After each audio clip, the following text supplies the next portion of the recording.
Alright guys, so I just wanted to do another video on the Trans Am. It's an 82. It's got an LG4 in it, so 4-barrel 305, 4-speed manual. And as you can tell, the carburetor is an original. It's a non-electronic one. I converted ignition and carburetor to mechanical.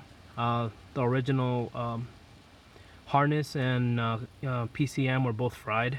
They didn't really output anything, and they wouldn't receive any inputs from the sensors, so the car just ran really rich all the time. So I started converting this over a while back. It's been like maybe I don't know, maybe a year since I started the conversion. I put a new manifold in it, and ever since I did the change, I also started running into problems where the car wouldn't start very well. It also wouldn't run at idle.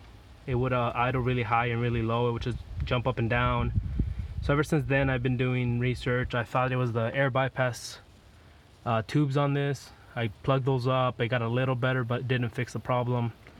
So what I ended up finding was fuel was boiling inside my fuel pump, and this has a return. As you can tell, it's got 3 ports down there. So the gold one there, that little red, and then another one here for the fuel. And that middle one's supposed to be a return, so it's supposed to keep fuel circulating through the pump at all times, keeping that pump cool and keeping the fuel from boiling. So this is the old pump here, as you can see. This is the third one here. Well, for whatever reason, this was clogged or it was broken. Whatever mechanism in here didn't work, so fuel didn't circulate. So what was happening is, as the fuel was boiling in the pump, it would turn into a gas, of course. It would run up this main line here, and you could see this line like expanding every time you could the pump pumped. And if you put your hand on it, you could feel it like extremely powerful.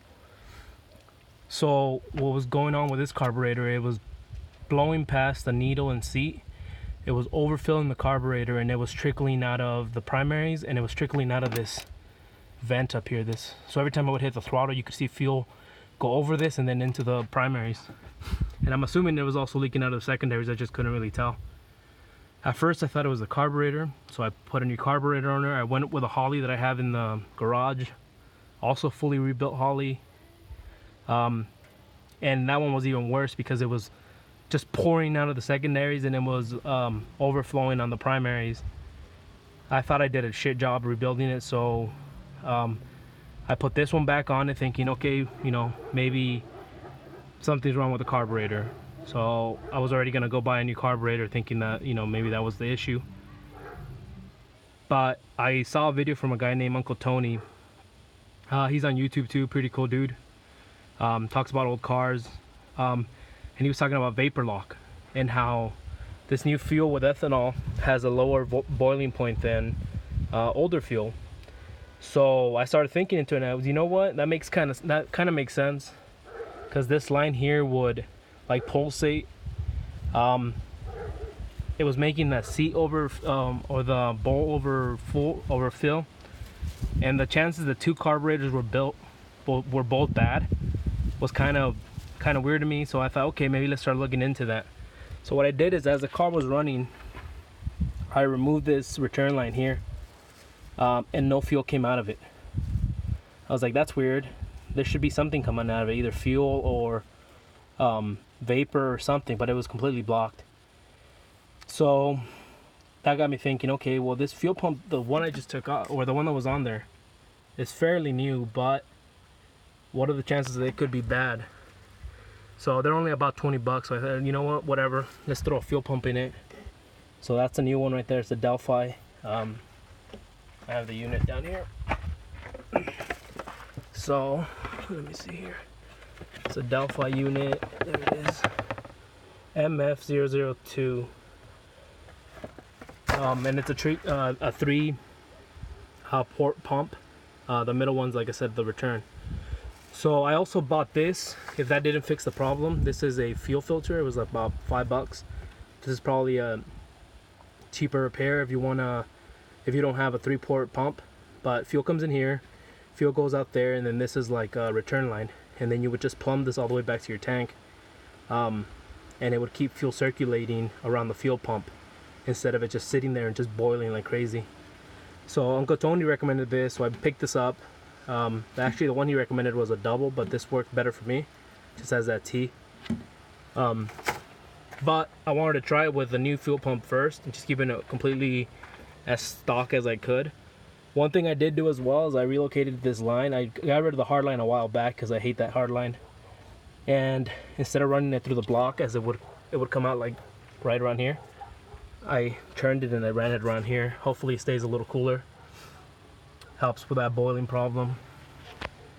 But yeah, if you have any questions, just put them on the comments down below. So yeah, my problem was the fuel pump. It didn't have a good return. That was clogged. But if you have a 2-port line or a 2-port pump and you don't have a return, then I would suggest you do this. Just go buy yourself a $5 filter. Get yourself a a line. I would run like a hard line all the way back to the tank, but if you can't, I would just do a rubber line. This is like a 5/16 line or 1/4 inch line, but I'm not gonna use that. I'm gonna just keep it around if I ever need it again. So this is where it was. I cut the line already just to be prepared to put that in if I needed it. But right now I just have a large particle filter, and then of course I still have my filter inside of here. So carburetor's pretty good right now. And yeah, I can get it to start and run.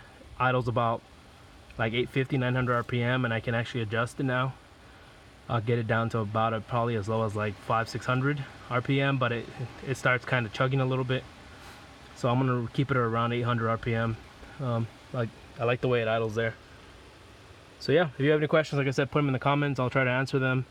I also highly recommend that Uncle Tony video. That dude's pretty intelligent. He knows what he's doing, and he definitely helped me out with my problem. Thanks.